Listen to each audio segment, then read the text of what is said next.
Narad news daily bulletin, खबरें आपके आसपास की अब आपके मोबाइल पर। भारतीय जनता पार्टी के प्रवक्ता पर उत्तराखंड वासियों के खिलाफ अपशब्द कहे जाने का आरोप लगाते हुए आम आदमी पार्टी कार्यकर्ताओं ने लेमन चौक पर प्रदर्शन कर भाजपा प्रवक्ता का पुतला दहन किया। आप कार्यकर्ताओं ने कहा कि भाजपा के एक विधायक पहले भी ऐसी हरकत कर चुके हैं। भाजपा नेता अपने शब्दों से देवभूमि का अपमान कर रहे हैं। उन्होंने कहा कि देवभूमि के लोगों पर आपत्तिजनक टिप्पणी करने वाले प्रवक्ता के खिलाफ भाजपा संगठन और सरकार कोई कार्रवाई नहीं कर रही है। इससे पूर्व खानपुर के विधायक भी उत्तराखंड और यहाँ के लोगों के लिए अभद्र शब्दों का प्रयोग कर चुके हैं। आप कार्यकर्ताओं ने कहा कि भाजपा के नेता और कार्यकर्ता सत्ता के मद में चूर होकर संसदीय और लोकतांत्रिक मर्यादाओं का उल्लंघन कर रहे हैं। प्रदेश के विकास की बजाय भाजपा नेता और सरकार प्रदेशवासियों का अपमान कर रही है। प्रदर्शन करने वालों में पूर्व आईजी अनंत राम चौहान, डिम्पल सिंह, मनोज चौधरी, प्रतीक सक्सेना, दयाराम, महेंद्र चौधरी, गुरमेल राठौर, रामपाल चौहान आदि शामिल रहे। दिन पहले जो भाजपा प्रवक्ता ने उत्तराखंड के निवासियों के लिए, उत्तराखंड की जनता के लिए जिस तरह की अभद्र भाषा का इस्तेमाल किया, भिखमंगों का प्रयोग, उन्होंने कहा कि ये भिखमंगे हैं और सिर्फ इसलिए कि माननीय केजरीवाल जी ने 300 यूनिट बिजली फ्री देने का वादा किया था और पुराने बिल माफ़ करने का वादा किया था, जो कि मौलिक अधिकार है। बिजली पानी किसी भी नागरिक का मौलिक अधिकार है। केजरीवाल जी वो व्यक्ति हैं जो उनको मौलिक अधिकार का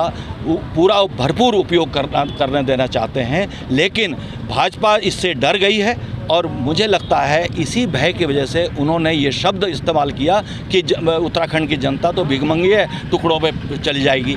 तो ये अपमानजनक टिप्पणी है जनता के प्रति और जनता इसका जवाब देगी 22 के चुनाव में। चक्राता क्षेत्र के जंगलों में बड़े पैमाने पर अवैध कटान किए जाने को लेकर भारतीय जनता पार्टी के कार्यकर्ताओं ने डीएफओ चक्राता को ज्ञापन सौंपा। ज्ञापन में भाजपा कार्यकर्ताओं ने लकड़ी तस्करों और वन विभाग के अधिकारियों कर्मचारियों पर मिलीभगत का आरोप भी लगाया। भाजपा कार्यकर्ताओं ने डीएफओ चक्राता को सौंपे ज्ञापन में कहा कि चक्राता क्षेत्र की सभी वन बीट क्षेत्रों में लकड़ी तस्कर आरा मशीनें लगाकर रातों रात हरे भरे जंगल का सफाया कर रहे हैं। उन्होंने आरोप लगाया कि वन विभाग के अधिकारी कर्मचारियों की सह पर सारा लकड़ी तस्करी का खेल चल रहा है। हरे भरे जंगलों में महत्वपूर्ण प्रजाति के वृक्षों का बड़े पैमाने पर अवैध कटान धड़ल्ले से जारी है। भाजपा कार्यकर्ताओं ने अवैध कटान पर तत्काल रोक लगाने व मिलीभगत में शामिल दोषी अधिकारी कर्मचारियों के खिलाफ कार्रवाई की मांग की। कार्यकर्ताओं ने चेतावनी देते हुए कहा कि अगर शीघ्र ही अवैध कटान पर रोक नहीं लगी तो व्यापक स्तर पर आंदोलन किया जाएगा। ज्ञापन देने वालों में भाजपा खत द्वार के अध्यक्ष राकेश भट्ट, भीमदत्त शर्मा, सूरवीर सिंह नेगी, विजय सिंह नेगी, आत्माराम शर्मा, विक्की चौहान शामिल रहे। हरबटपुर बाजार में व्यापार मंडल के चुनाव की सरगर्मियां तेज हो गई हैं। अध्यक्ष और महासचिव पद पर 3 दावेदार मैदान में हैं। शुक्रवार को नामांकन पत्र जमा करने के बाद 18 जुलाई को उम्मीदवारों के नाम वापसी और 25 जुलाई को व्यापार मंडल के चुनाव संपन्न होंगे। व्यापार मंडल के चुनाव की तारीख नज़दीक आते आते बाजार में माहौल चुनावी हो गया है। बुधवार को अध्यक्ष और महामंत्री पद के उम्मीदवारों ने चुनाव समिति से नामांकन पत्रों की खरीदारी की। अध्यक्ष पद पर पूर्व अध्यक्ष ऋषभ अग्रवाल के साथ सुनील गोगिया और सचिन रोहिला एवं महामंत्री पद पर अमन गर्ग, देवेंद्र चावला और फुरकान अहमद ने नामांकन पत्र खरीदे हैं। चुनाव कार्य समिति के सदस्य विवेक अग्रवाल और आशीष जैन ने बताया कि अध्यक्ष और महामंत्री दोनों पदों पर 3 उम्मीदवारों ने नामांकन पत्र खरीदे हैं। शुक्रवार को पत्र जमा करने के बाद 18 जुलाई को नाम वापसी की तिथि निर्धारित की गई है। उन्होंने बताया कि 25 जुलाई को मतदान संपन्न होंगे। इसी दिन मतगणना के बाद विजय प्रत्याशी की घोषणा की जाएगी। इस बार व्यापार मंडल चुनाव में 776 व्यापारी अपने मत का प्रयोग करेंगे। हरीश रावत सरकार में व्यासी बांध प्रभावितों को बसाने के लिए रेशम विभाग जीवनगढ़ अंबाड़ी में प्रस्तावित जमीन के फैसले को धामी सरकार के निरस्त किए जाने से बांध प्रभावितों में आक्रोश है। पिछले 40 दिन से जुड्डो में धरना दे रहे बांध प्रभावितों ने सड़कों पर उतरकर प्रदर्शन किया।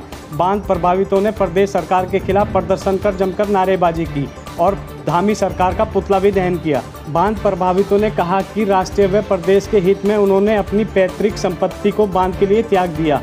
उन्होंने कहा कि एकमात्र राजस्व गांव लोहारी के ग्रामीणों को पुनर्वास किया जाना है, जिसके लिए 3 जनवरी 2017 में कांग्रेस की हरीश रावत सरकार ने मंत्रिमंडल में प्रस्ताव पारित कर लखवाड़ व्यासी बांध प्रभावितों के पुनर्वास के लिए प्रस्तावित किया था, जिसे रेशम विभाग से स्थानांतरित किया गया।